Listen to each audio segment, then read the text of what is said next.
Okay, thank you. Just to get right into it, you know, we talk a lot about personalized oncology in medicine right now, and this is a great example of it. This is a woman with metastatic lung cancer. It's EGFR positive, EGFR mutant, treated with the tyrosine kinase inhibitor olatinib, and we get a great response. We have a target and we have a response. What we often don't talk about in this is that if you continue to give therapy, you get the tumor coming back. It is evolved resistance. Now, I would argue that this second part of the arc, this evolution of resistance, is also highly dependent on the patient, the tumor, and the treatment, and is in itself a personalized kind of dynamic, and that we need to understand that. The general principle that I'll talk about here is that I think just evolutionarily resistant phenotypes are inevitable. They will always emerge from the strong selection pressure applied by therapy.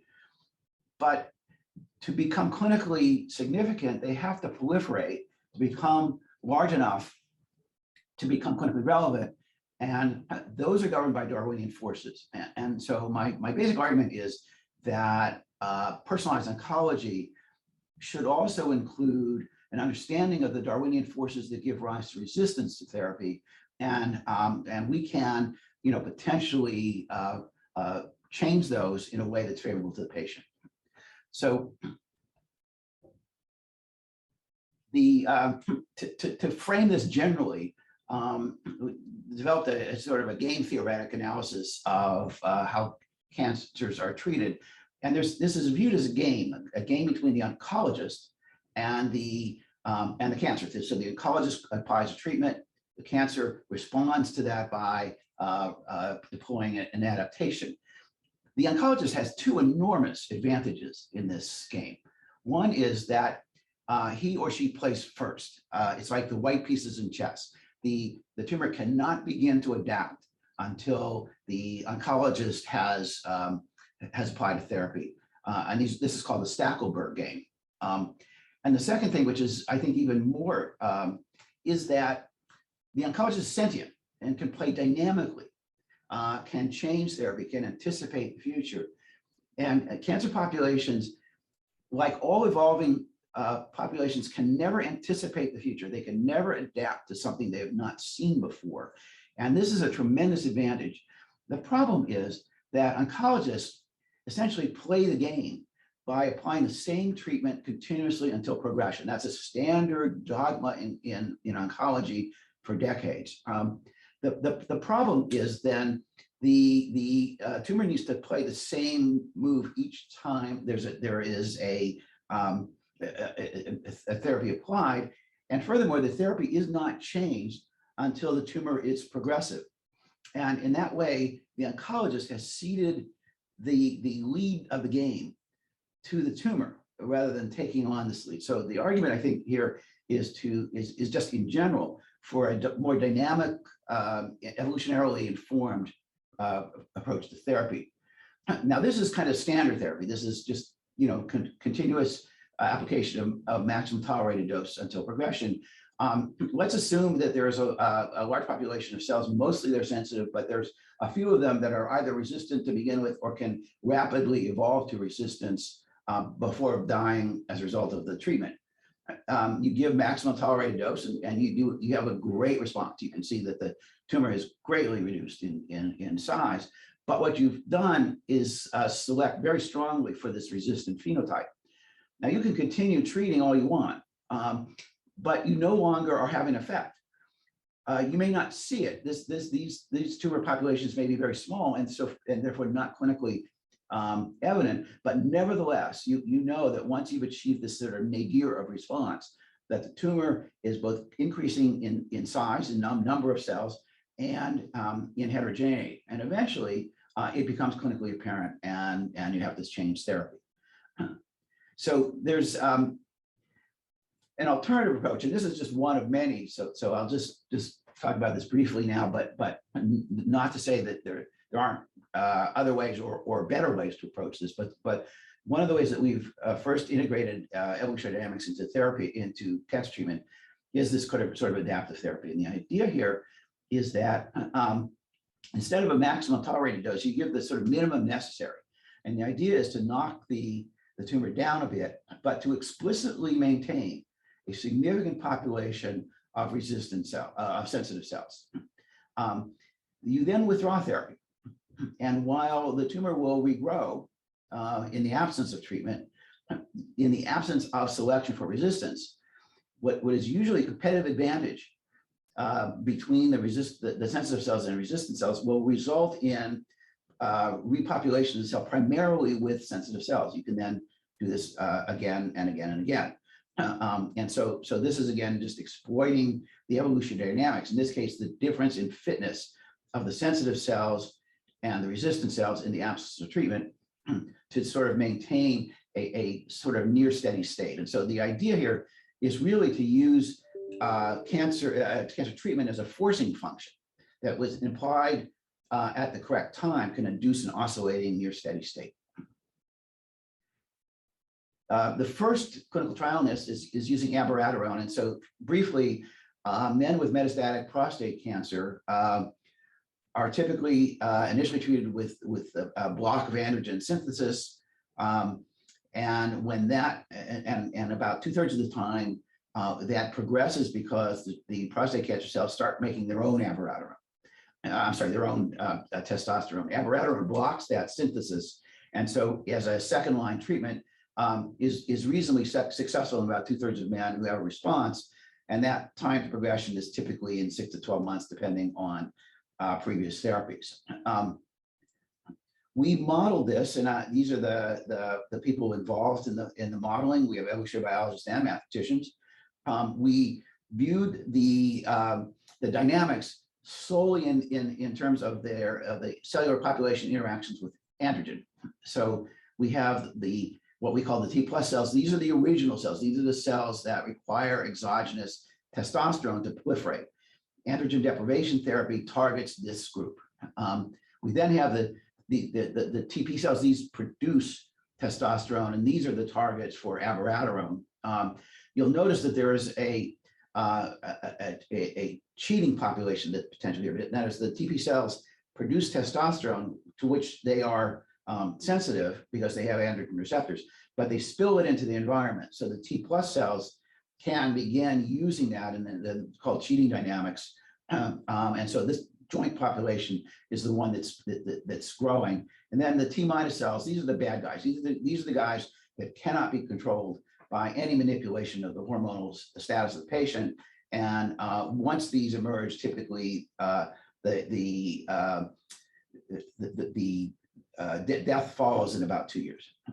So we developed mathematical models using pretty much standard population dynamics. We used a gain matrix and then established kind of what we thought were the optimal kind of approaches to this.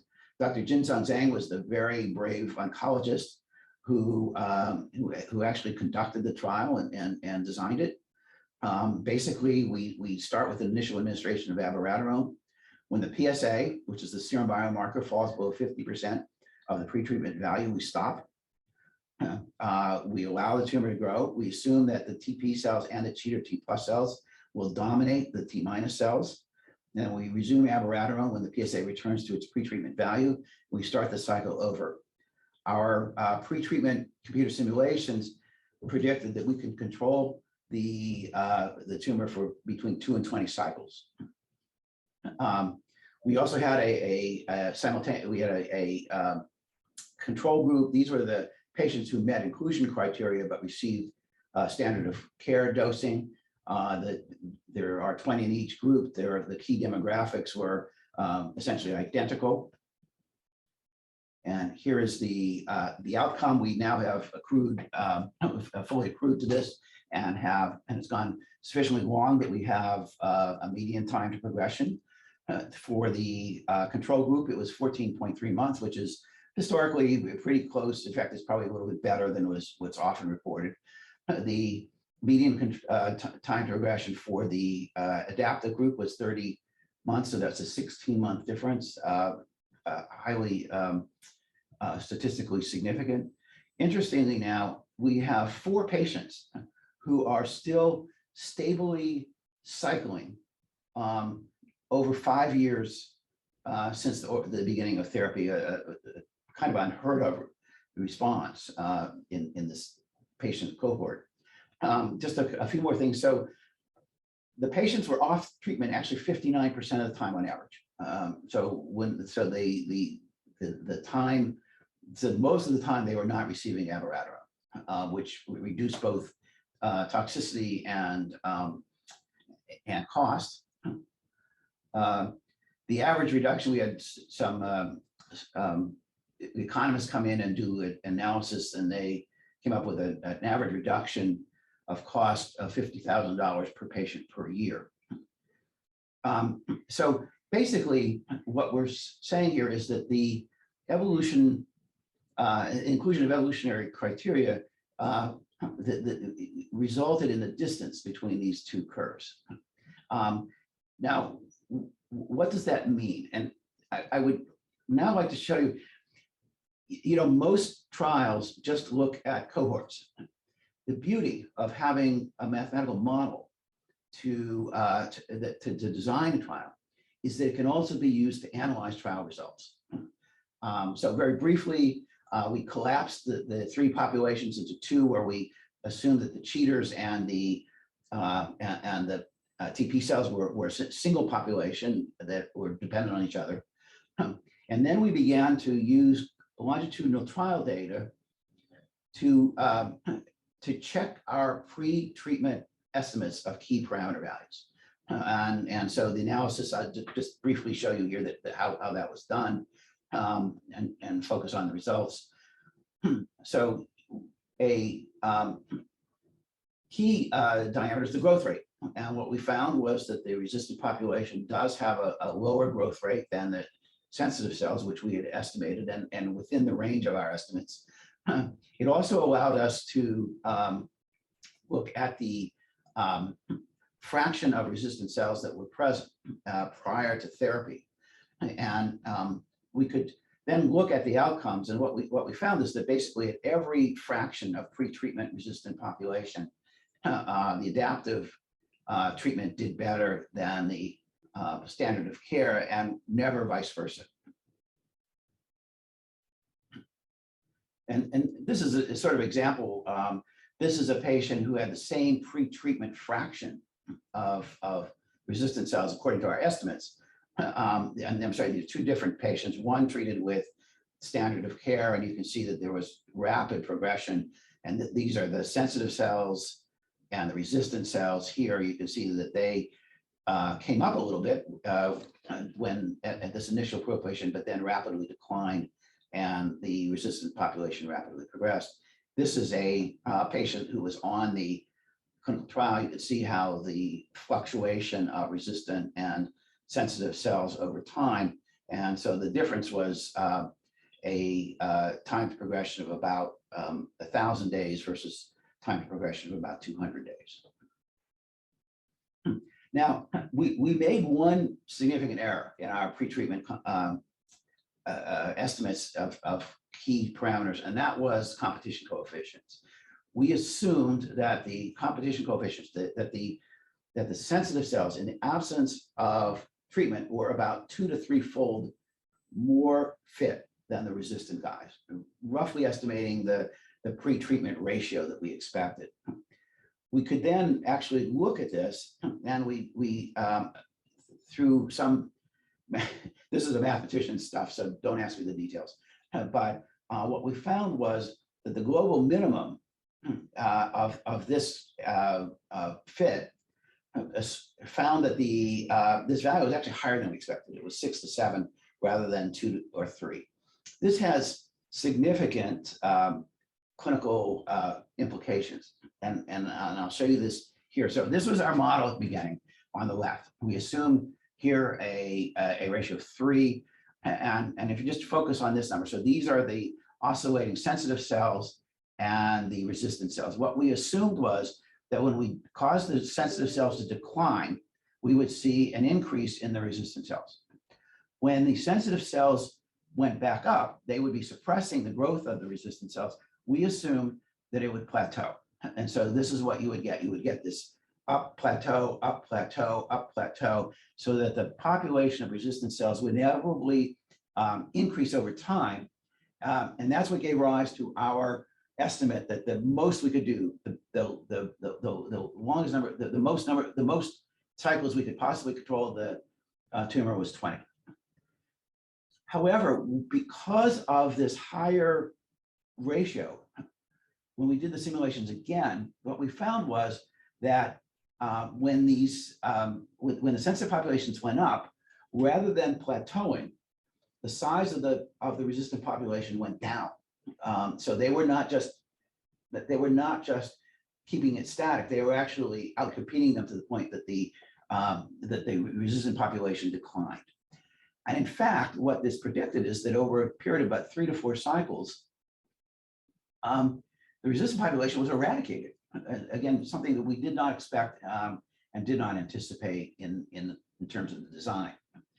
Now, does that make any sense? So I mentioned that there are 4 patients on this trial that are still on treatment after 5 years, a very long time. So we went back with our parameter estimates now updated, and we did computer simulations of every patient in both cohorts. And what we found with these patients that are still on trial is that we can identify a period of time in which we hit this Goldilocks kind of cycle. We had 3 peaks that hit exactly what we wanted to do, and they seem to reduce the population to something close to 0. This is the resistant population. This happened late in this group, happened earlier in this group, in this patient, I'm sorry, but you'll see now that this person is cycling now consistently for several years here. And you'll notice that the trough of the sensitive cells that we were seeing does not change over cycles. Ordinarily, you tend to see this go up over time as the size of the sensitive population declines and the resistant population increases. So in both cases, we have results that suggest that those dynamics that predicted by the model can occur. And we have evidence in these patients that do suggest that there's only one population present. Now, whether the other population is small and insignificant, or whether it's 0, of course, we can't know. So why did we fail to get this kind of a response in the others? And the reason is that we made an error. Essentially, we overtreated them, and the reason is that we measured the PSA, the serum PSA, every 3 to 4 weeks, but because of cost limitations, we could get the CAT scans and bone scans only every 3 to 4 months. The way the study was written was that when the PSA declined to 50%, we could withdraw therapy only when that response was confirmed by a radiographic study. And as a result, we were delaying 3 to 4 months sometimes between the time that the PSA reached the threshold that should have resulted in a removal of therapy and the actual removal of therapy. And you can see, and I'll just point out here, what happens, the distance between what we wanted to do and what we actually did do was such that during this time, we were driving the sensitive population to smaller and smaller numbers. And those guys are the key to controlling the resistant population. Once we lose them, we cannot get them back. And so in this case, you can see how because we weren't able to, because we eliminated too many, we were not able to maintain control. And you can see this kind of increasing number at the trough until finally we got a full tumor progression. In analyzing the patients, we estimate that we could potentially have gained long-term control in everyone in every patient in both cycles, in both cohorts. And so just thoughts for discussion before going on to one other topic, and that is, I think the value of randomized double-blind studies, which is a standard in oncology, varies inversely with the knowledge of system dynamics. So the trial results can define superiority of one regimen over another, but only in the limited conditions imposed by the trial. You can't know whether the failing regimen in one trial would have been better under different circumstances, using different dosing, using different parameters, using different patients, and so forth. Nor can you tell if the regimen that you've given is actually at the maximum possible benefit to the patient. In other words, you don't know whether you could have changed the dosing, changed the frequency, and so forth. So you get rather limited amounts of information. So, and perhaps most important is that these studies don't give you insight into the dynamics that produce the results, nor any guidance on how to improve them. And so what I would argue is that trials based on math models of underlying dynamics can examine outcomes not only in the cohort, but individual patients. And this requires, I think, fewer subjects for meaningful results. I think it can provide novel insights into the mechanisms that account for the observed outcomes, and then can also guide follow-on trials. So I will make my pitch here for kind of rethinking gold standards in oncology. And I'm sure there was many people who will push back on that, but so I'm going to now descend into pure speculation. I have a few more minutes, so I'm just going to very quickly go through this.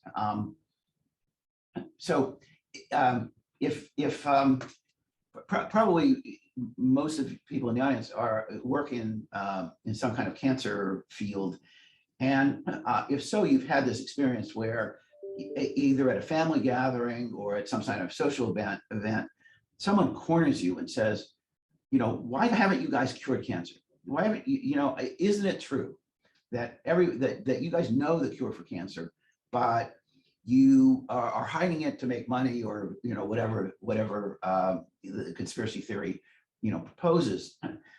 But aside from the conspiracy theory, I wanted to talk about this idea of the cure for cancer.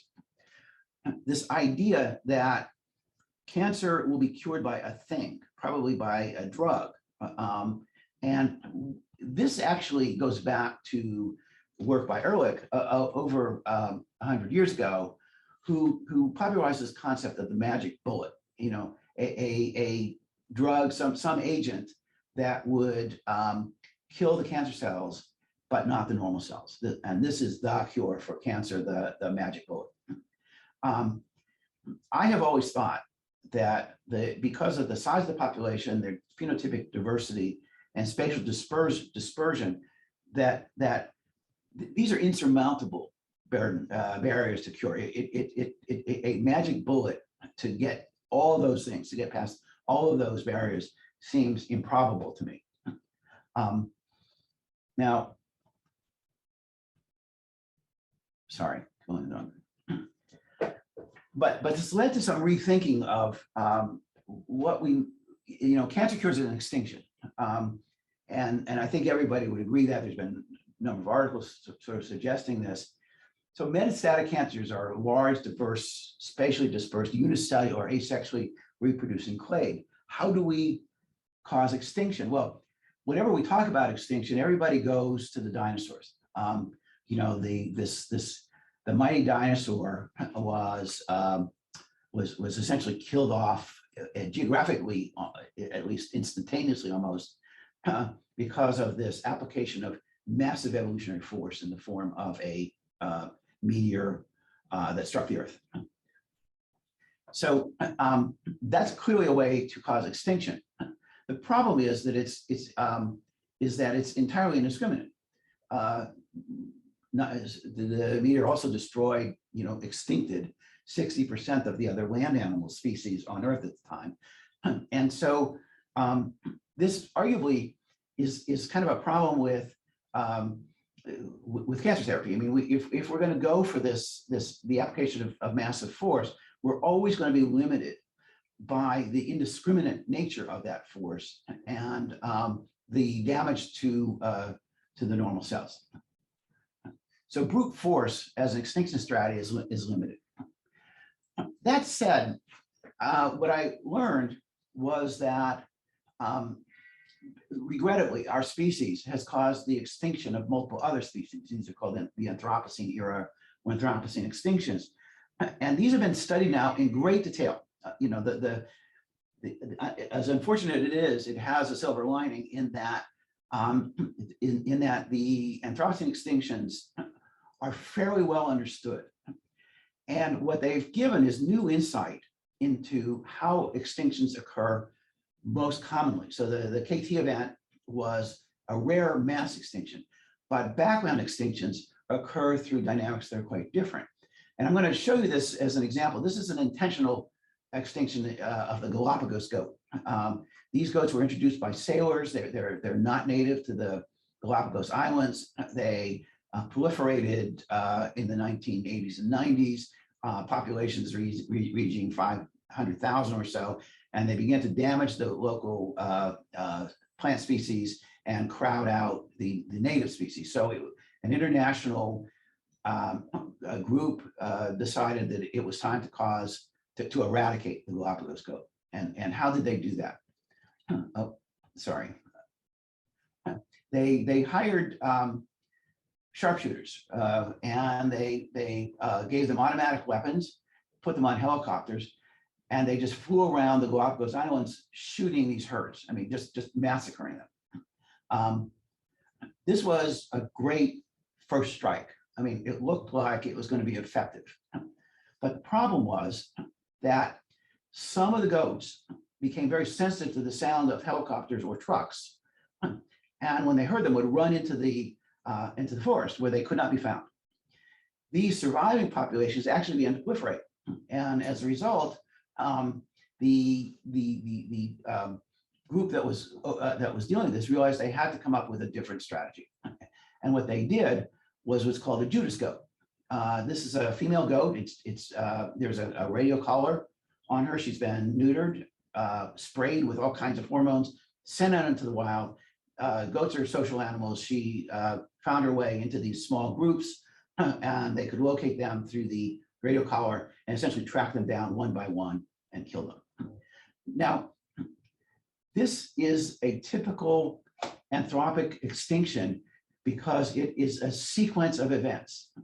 You'll notice that neither event is sufficient to cause extinction. The first strike, which was very effective, reduced the population, but it could not overcome these resistance strategies that were available to the goats. The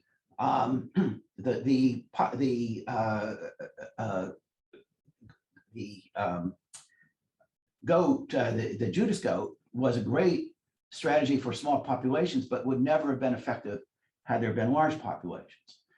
This combination of things, this is extinction not caused by a single event or a magic bullet, but a sequence of events that used the underlying evolution dynamics and population dynamics to optimize the death of the population. The big point, and the point of the Judas goat, is that small populations are subject to stochastic perturbations and Allee effects that make them more vulnerable to extinction. And this is called the extinction vortex. And I won't go through this in detail, except that these different perturbations tend to be self-reinforcing. As you reduce the population further, it becomes more vulnerable and so forth. So that once you have a small population, it's very straightforward to drive it to extinction typically. So let's return to how we treat cancers. Here's a population. We start therapy. We have this fabulous response. You get this so-called race to extinction. I mean, it goes precipitously down. It goes even below with NED, so it's not even clinically detectable. but it may not get to this minimum viable population, from which extinction will occur inevitably. The result is that the population may remain very small and even subclinical below this NED line. But in doing this, the population is increasing in both its size and its diversity. And so eventually this will come back. This is just kind of a standard without any additional thing. It just eventually becomes it goes back to the size that it was. You can see now this is just kind of an estimate of the phenotypic diversity. You can see how the population has shifted here to here as a indication of its sensitivity, of its resistance. I'm sorry. So if we go into the standard therapy, now we're going to give therapy 1 until we see resistance and progression, and then we'll change therapy. Now, again, this is we're here, it goes down. Now there's a long period of time where you can't see the tumor clinically. During this time, the oncologists typically argue that we are controlling the tumor and therefore we need to continue therapy 1. The problem is they're not. The problem is that this population is recovering. It's growing in both size and diversity. If you go back to look at the diversity here, which is this, and the diversity here, it's considerably greater. So since a measurable tumor, one that can be observed clinically, is it probably going to at least be 2 centimeters in diameter, and each cubic centimeter contains perhaps 1 billion cancer cells. You've got a massive population at this point, and trying any additional therapy here is unlikely to be successful.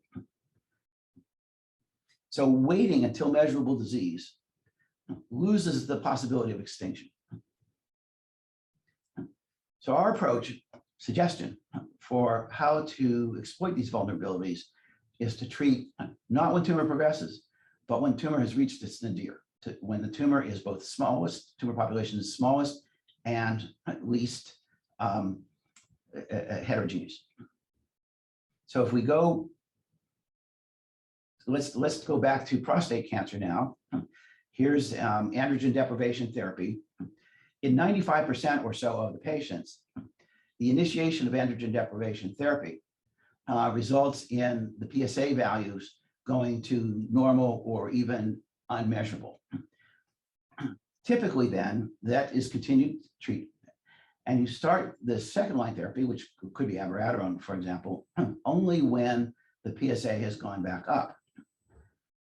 We would argue that the time, if you want to cure men with metastatic prostate cancer, the time to change therapy, or at least add additional therapies, is when the PSA has dropped to its lowest point and before there's any opportunity for the tumor's population to increase its size or heterogeneity. Now, to oncologists, they say this might sound familiar because it is. This, in fact, is the empirically derived curative treatment used by pediatric oncologists for leukemia. And you can see that these kids are typically given an induction therapy. And at the end of that induction therapy, typically you can see no cancer cells in the blood or in the bone marrow. But what they've learned historically through decades of trial and error is that if you do nothing at this point, the tumor always comes back. So even if they can't see the tumor, historically they know it exists. And so what they do is give a consolidation therapy. They give another round of therapy immediately using different drugs, and then still another round, and then depending on which protocol, it can even be more than that. But this represents a evolutionarily informed extinction strategy. Multiple treatments over time, even when tumor cells are not present. And so that is just a sort of a theoretical idea, speculative and so forth, but I think something to think about. So with that, I thank the very many members of my colleagues who have contributed to this, as well as the funding, and I am happy to answer questions. Bob, thank you for a really outstanding talk full of really interesting and clearly vitally important perspectives. And now we've got questions coming in, but I'm going to, well, I've also got a list of questions, and I don't want to exercise the chair's prerogative too much.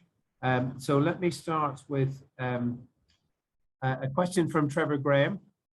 Could you comment on why the initial proportion of resistant cells might be quite high, even if the case that the sensitive cells have a six-fold growth advantage? Well, the sensitive cells were never, I don't think were greater than, I'm sorry, the resistant population was never greater than 30 to 40%. So, but I think what Trevor is saying is that there's this sort of ecological metric for fitness, that if the pre-treatment population has a resistant population that's larger than the sensitive population, then there is no fitness advantage to being sensitive. And in that case, this kind of approach would not be sensitive. In effect, we kind of eliminated that group because we didn't enter the patient into a trial until they had dropped 50% of the PSA. So that group would not be, would likely not be successful under these circumstances. At least I think that's the point that's being made. And let me just say that in general, that this sort of adaptive approach requires this kind of narrow range of interactions between sensitive and resistant cells. It is not the only way to do it. It's simply the way that we've chosen. And I don't want to say that adaptive therapy is the best way to go all the time. It's simply that in this setting, it worked well. Well, can I follow up on that then with a Sure. question from Samara Churajil, who asks about the future of adaptive therapy, given that immune checkpoint blockade therapies are proving durable in quite a number of instances. Sure. If you can cure the disease, do it. This is meant to be a recognition that in most cases we can't. And so if you can find a magic bullet, if there are, if checkpoint inhibitors do in fact allow essentially cure, then absolutely just do it. Since there is some variation in the outcomes, I would again suggest that we need to understand the dynamics better. The kind of idea that the patient is a black box, you give them, you give 100 of them the same therapy, and let's say 10% of the time you get a durable response, and the others you don't. We need to understand those dynamics, and I would still argue that the use of evolution-based mathematical models to understand these trials would be a very good idea, so that you can learn more from them. But that said, if you have a curative therapy, this is meant only for metastatic cancers for which there is no curative outcome available. Another member of the audience is asked about the quality of life for patients on adaptive therapy. I think you did actually touch on that as being definitely positive compared to the maximally tolerated approach. I wish we had done more of that. These trials have been done on a shoestring budget, unfortunately, and so we had limited ability to do different things. We have a second trial using androgen deprivation therapy, which has now accrued. It has met accrual goals, and we're just beginning to do that. So that's where essentially chemical castration. Men hate that almost uniformly, and so the fact that what I can say is that we've had patients that go off therapy for a year and a half before needing to be started again. The duration, the distance between treatments is actually much longer in this group. So for those men, it's a very positive outcome. But for what we've measured in our group was just what's called financial toxicity. Another question related to the mechanism of resistance. In addition for selection of resistant cells, there are mechanisms of induction of resistance by the treatment itself. Mm-hmm. Do you expect adaptive therapies to work in those contexts? We've looked at this, quite a bit. And the main thing is it's really the cost of resistance. It's the phenotypic expression of this, whether it's arrived at as a sort of fixed genetic strategy, or whether it's a loose, it's a you can dial it up and dial it down. We see similar dynamics, but in the sense that we can exploit those dynamics to the benefit of the patient. But if we slide up and down, those dynamics are a little bit different. So that's the point is that the strategy is not fixed. The strategy should depend on the underlying dynamics. And in that case, when you've got that kind of sliding scale of resistance, the strategy has to account for that and be somewhat different than what I've just shown you. What I've shown you assumes more or less a fixed subpopulation. Thank you. Another question on, did you find any evidence that the spatial structure of the tumor influences the efficacy or dynamics of response to adaptive therapy? We did not, and this has been looked at, and it's always a concern. If you have a resistant population over here and a sensitive population over here, and they're not really interacting in any significant way, can we see these evolutionary interactions? What we have found is that those don't, theoretically at least, they don't seem to be a big issue. And I'm not quite sure why, but it does not seem to be an issue at least as best we can tell. Okay, another question on the applicability of this approach to antibiotic resistance, which of course is a major issue as well. Would Yes. you like to comment on that? Well, I know that people are doing this. This has been, and I just know that this is an approach that's been adopted in antibiotic therapy to reduce resistance.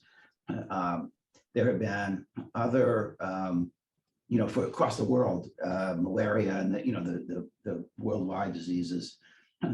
There's definitely been integration of these evolutionary-based strategies into trying to maintain sensitivity, but still control the disease as much as possible. There have been, it's interesting as an aside, because malaria apparently has to be kind of introduced over time. There have been people that have argued that extinction therapy should be considered in some isolated regions. Okay, thank you. And I think we've got a question from one of our speakers this morning on non-Darwinian dynamics in tumor, from Roberto Vendramin from UCL. Roberto, over to you. Hi, Robert. Thanks for the talk. I particularly enjoyed the second half, the speculation part. But what I was wondering was, we keep on fighting the war against cancer as if we are fighting a war in the 18th century, like our enemy is right in front of us. We've got more money, we've got more people, we've got bigger guns, we're like throwing everything at them. But if that were to be the case, nowadays we see, and this is an imperfect comparison, but we see the US going around waging war and not winning them, because what we're seeing is that the enemy literally disperses into literal cells. They hide, they change the camouflage, they get the local support. So given your two-hits approach, would it still make sense to get either a bigger gun as a second approach or a different big gun, rather than, we were discussing before about tickling the trout, trying to find something a bit more subtle, which is also the idea of the Judas Code, which I remember reading that approach and I really loved it, apart from the poor goats. So I was wondering whether I could pick your brain about that. I think that the cancer drugs are typically approved based on monotherapy in large tumor bulk. If you don't have an efficacy, it's not going to be approved. We never look at the efficacy of drugs in small tumor volumes. What can, and it's very possible, as you can see in the Dudoscope, that a perturbation on small populations can be very effective, can essentially drive it into the extinction vortex, even though it's not sufficient in a large population to have any effect. So in the approval agencies, this would be long gone. And yet, these are not, their role may be vital in that we just don't test them in there. So I think that, again, if we had a better fundamental model, I mean, we don't have, a real theoretical framework for understanding what we can do. We just take out the big guns and say, bash it. And I think that it would seem to me, I would agree with you entirely. Cancer is telling us that doesn't work. I mean, we've been doing it for 5 decades. Let's try to think about why it's not working and see if we can be more thoughtful, not just make bigger guns, but to make better strategies, tactics. I think that, extinction of cancer, cure of cancer may not be so much a magic bullet as appropriate tactics. How to apply drugs, none of which are magic bullets, but which collectively can eradicate cancer. And that requires more thought and different dynamics. But large populations are different than small populations. But it just doesn't seem like that paradigm is kind of even remotely in the adult cancer population. It's interesting that the pediatric cancer population recognized it through this empirically derived treatment, but never generalized, the outcomes. So just trying to get people to talk together. It's interesting that the first Extinction trial is with pediatric oncologists because they kind of, they kind of get it. Now it's in metastatic sarcoma in young adults, so it's entirely different population, but using this kind of, multiple hit strategy that the pediatric oncologists have actually been using for decades. Bob, we could continue this conversation for quite some time, as I'm sure you've gathered from the level of interest in your talk. We are sadly, however, limited. We're extremely grateful to you for providing such a superb talk and setting out a number of challenges, both to the clinical and the modeling communities. And we hope to see you in future of similar meetings. Please stick around if you can, but otherwise, thank you very much. And I look forward to the rest of the conference. Thank you. Thank you.